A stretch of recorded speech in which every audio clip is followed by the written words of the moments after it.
برطانیہ بھر میں برفباری کی زرد وارننگ جاری کر دی گئی۔ برطانیہ کے مختلف حصوں میں شدید سردی کی لہر برقرار۔ محکمہ موسمیات کے مطابق وارننگ پیر کی شام سے جمعہ تک مؤثر رہے گی۔ بالائی علاقوں میں رات کے وقت شدید برفباری کا امکان ہے۔ ہیلتھ سیکیورٹی ایجنسی کے شمالی انگلینڈ اور یارکشائر میں ایمبر کولڈ الرٹ جاری کر دیے گئے۔ ایمبر اور مڈلینڈز میں یلو کولڈ ہیلتھ الرٹ جاری کیا گیا ہے۔ خراب موسم سے نمٹنے کے لیے مقامی کونسل کی جانب سے بھی خصوصی انتظامات کیے جا رہے ہیں۔ ہائی ویز اتھارٹی نے ڈرائیوروں کو احتیاطی تدابیر اختیار کرنے کی ہدایت کی ہے۔ برطانیہ بھر میں برف باری کی زرد وارننگ جاری کر دی گئی۔ برطانیہ کے مختلف حصوں میں شدید سردی کی لہر برقرار۔ محکمہ موسمیات کے مطابق وارننگ پیر کی شام سے جمعہ تک مؤثر رہے گی۔ بالائی علاقوں میں رات کے وقت شدید برفباری کا امکان ہے۔ ہیلتھ سیکیورٹی ایجنسی کے شمالی انگلینڈ اور یارکشائر میں ایمبر کولڈ الرٹ جاری کر دیے گئے۔ ایمبر اور مڈلینڈز میں یلو کولڈ ہیلتھ الرٹ جاری کیا گیا ہے۔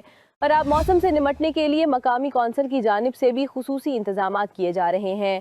ہائی ویز اتھارٹی نے ڈرائیوروں کو احتیاطی تدابیر اختیار کرنے کی ہدایت کی ہے۔